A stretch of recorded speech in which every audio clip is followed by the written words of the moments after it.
আসসালামু আলাইকুম। সন্ধে ৭টা। বাংলাদেশ বেতার, রাজশাহী। স্থানীয় সংবাদ পড়ছি মহসিনা পারভিন। সবার জন্য গুণগত পরিসংখ্যান ও তথ্য এই প্রতিপাদ্যকে সামনে রেখে রাজশাহীতে বিশ্ব পরিসংখ্যান দিবস ও জাতীয় পরিসংখ্যান দিবস পালিত হয়েছে। দিবসটি উপলক্ষে আজ বিভাগীয় কমিশনারের কার্যালয় থেকে একটি বর্ণাঢ্য র্যালি বের হয়। র্যালি শেষে বিভাগীয় কমিশনারের কার্যালয় কনফারেন্স রুমে আলোচনা সভা অনুষ্ঠিত হয়। অনুষ্ঠানটি আয়োজন করে রাজশাহী বিভাগীয় ও জেলা পরিসংখ্যান অফিস। আলোচনা সভায় প্রধান অতিথি হিসেবে উপস্থিত ছিলেন বিভাগীয় কমিশনার খন্দকার আজিম আহমেদ এনডিসি। সভায় বক্তারা বলেন, টেকসই উন্নয়নের জন্য নির্ভুল ও নির্ভরযোগ্য পরিসংখ্যান অপরিহার্য। পরিকল্পনা প্রণয়ন থেকে শুরু করে জাতীয় বাজেট, উন্নয়ন প্রকল্প বাস্তবায়ন সহ প্রতিটি ক্ষেত্রে গুণগত তথ্যের ভূমিকা অত্যন্ত গুরুত্বপূর্ণ। তারা আরও বলেন, আধুনিক প্রযুক্তির ব্যবহার ও তথ্য সংগ্রহের দক্ষতা বৃদ্ধি করতে পারলেই পরিসংখ্যান খাত আরও শক্তিশালী হবে। আলোচনা সভায় সরকারি কর্মকর্তা, শিক্ষক, সাংবাদিক, পরিসংখ্যানবিদ এবং বিভিন্ন দপ্তরের প্রতিনিধিরা উপস্থিত ছিলেন। বিগত দিনের তুলনায় আরও বেশি সময় ও বড় পরিসর নিয়ে শুরু হতে চলেছে রাজশাহী বিভাগীয় বইমেলা। বিভাগীয় প্রশাসন ও জাতীয় গণগ্রন্থাগারে যৌথ আয়োজনে রাজশাহী কালেক্টরেট মাঠে ৯ দিন ব্যাপী বইমেলা শুরু হবে ৩১শে অক্টোবর। মেলা চলবে ৯ নভেম্বর পর্যন্ত। এই উপলক্ষে আজ বিভাগীয় কমিশনার খন্দকার আজিম আহমেদের সভাপতিত্বে বিভাগীয় কমিশনারের সম্মেলন কক্ষে এক প্রস্তুতিমূলক সভা অনুষ্ঠিত হয়েছে।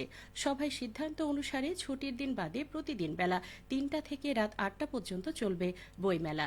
ছুটির দিনে মেলা শুরু হবে সকাল থেকেই। এবারের মেলার স্টল থাকবে ৭০টিরও অধিক।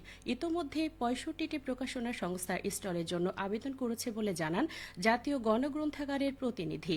সভায় আরও জানানো হয়, মেলার দিনগুলোতে প্রতিদিন ভিন্ন ভিন্ন বিষয়ে অনুষ্ঠিত হবে সেমিনার, থাকবে সাংস্কৃতিক পরিবেশনা।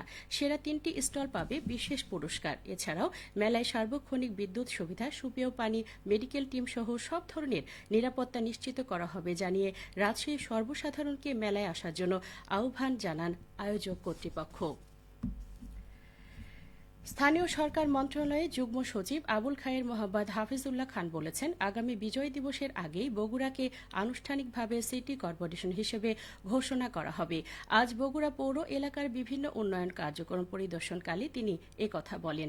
তিনি বলেন, সিটি কর্পোরেশন হওয়ার যাবতীয় যোগ্যতা বগুড়ার রয়েছে। এছাড়াও জনসংখ্যা, জনঘনত্ব ও অবকাঠামোগত উন্নয়নের দিক থেকে বগুড়া সিটি কর্পোরেশন ঘটনার সব মানদণ্ড পূরণ করেছে। পৌরসভার বিভিন্ন কার্যালয় পরিদর্শনকালে বগুড়া জেলা প্রশাসক হোসনা আফরোজা, বগুড়া পৌর প্রশাসক মাসুম আলী বেগ সহ সংশ্লিষ্ট কর্মকর্তারা এবং স্থানীয় বিভিন্ন পর্যায়ের নেতৃবৃন্দ উপস্থিত ছিলেন।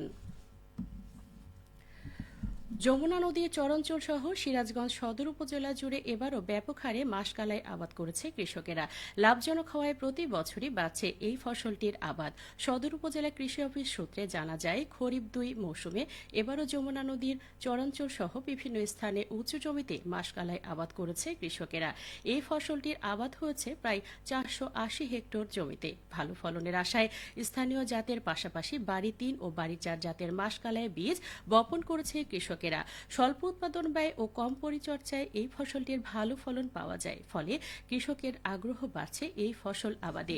সিরাজগঞ্জ সদর উপজেলা কৃষি কর্মকর্তা এস.এম. নাদিম রহমান বলেন, চলতি মৌসুমে সদর উপজেলার ২০০ জন মাসকালাই আবাদকারী কৃষককে প্রণোদনা প্রদান করা হয়েছে। এছাড়াও পোকামাকড়ের কামড় রোধ করে ভালো ফলন নিশ্চিত কৃষকদের নানাভাবে পরামর্শ প্রদান করা হচ্ছে।